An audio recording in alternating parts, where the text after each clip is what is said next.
राधे राधे दोस्तों, मेरे चैनल धार्मिक कथा में आपका हार्दिक स्वागत है। मैं आज आपको श्रावण मास के महत्व का 5वां अध्याय बता रही हूँ। तो बोलो शिव भगवान की जय।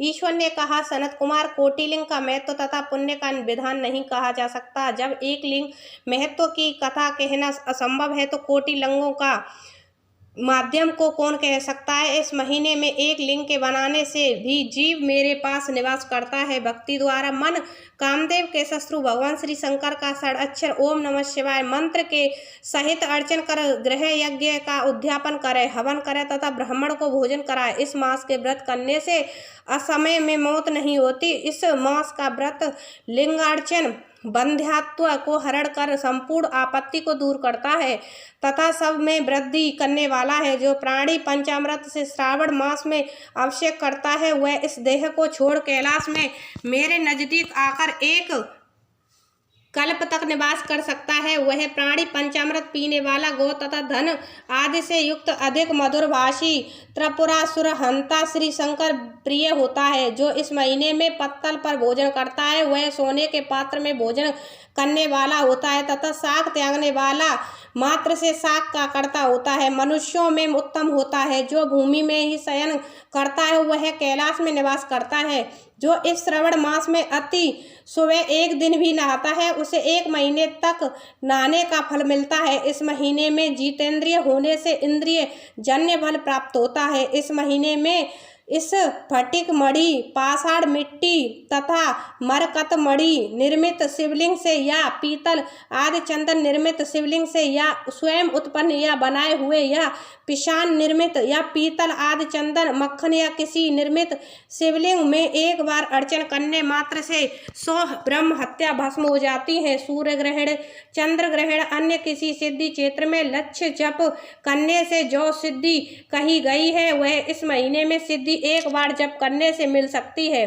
दूसरे समय में किए गए नमस्कार तथा प्रदक्षिणा से जो 1000 का फल मिलता है वह फल इस महीने में एक बार करने मात्र से मिल सकता है। मुझे प्रिय इस श्रावण महीने में वेद पारायण करने पर सब वेद मंत्रों की अच्छी तरह सिद्धि हो सकती है। इस महीने में बिना पुरुष सूक्त पाठ के एक दिन भी बिना बितावे जो इसको अर्थवाद मात्र कहता है वह प्राणी नरक हो जाता है। समिधा, चरु, तिल और घी से यज्ञ ग्रह करे, धूप, गंध, पुष्प, नैवेद्य आदि के वेद द्वारा अर्चन करे, शंकर के रूपों का यथोचित ध्यान कर शक्ति द्वारा कोटि होम, लक्ष्य होम और अयुत हवन करे, तिलों के व्योहति मंत्रों से हवन करे। इसी को गृह यज्ञ नाम कहा गया है। हे सनत कुमार, अब मैं बार व्रत कहूँगा, आप सुने। हे अनघ, आपसे पहले रविवार का व्रत को कहूँगा।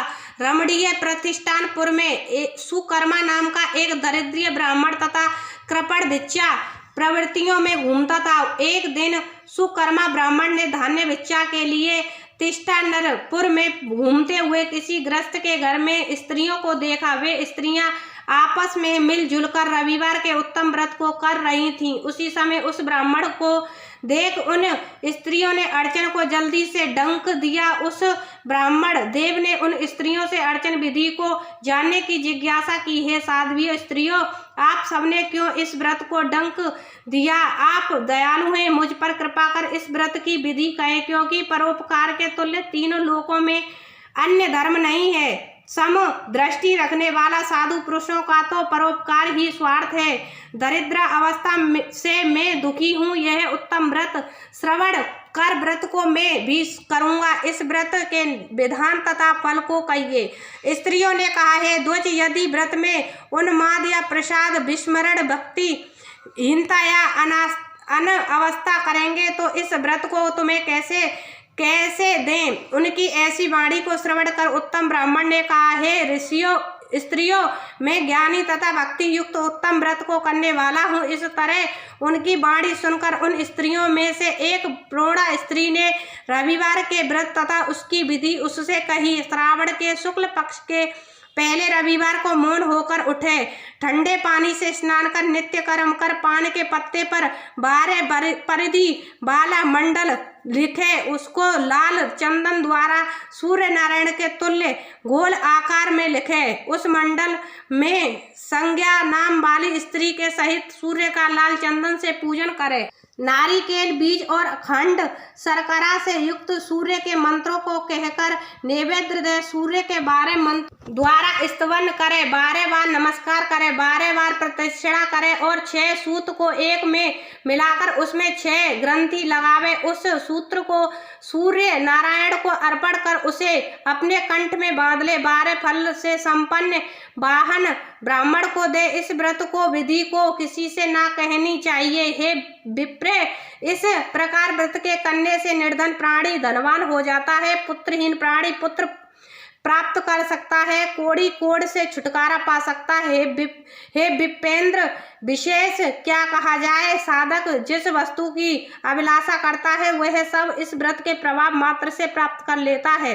इस तरह श्रावण मास में 4 रविवार या 5 रविवार व्रत करे, व्रत की संपूर्ण फल की इच्छा के लिए उद्यापन करे। हे विपेंद्र, इस प्रकार व्रत करने मात्र से सिद्धि होती है।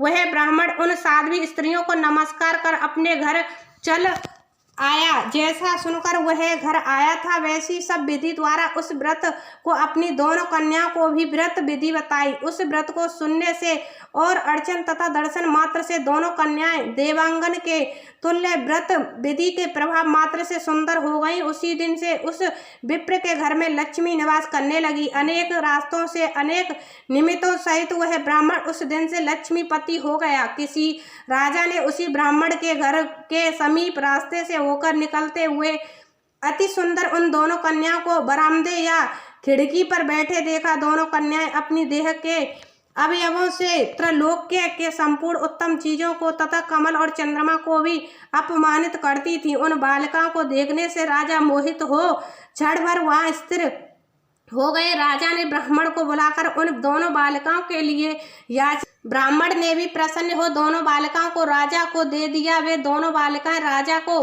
स्वामित्व के रूप में प्राप्त कर प्रसन्न हो गईं।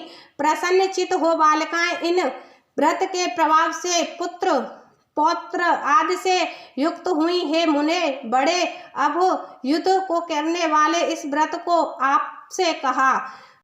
यह अध्याय समाप्त। तो बोलो शिव भगवान की जय।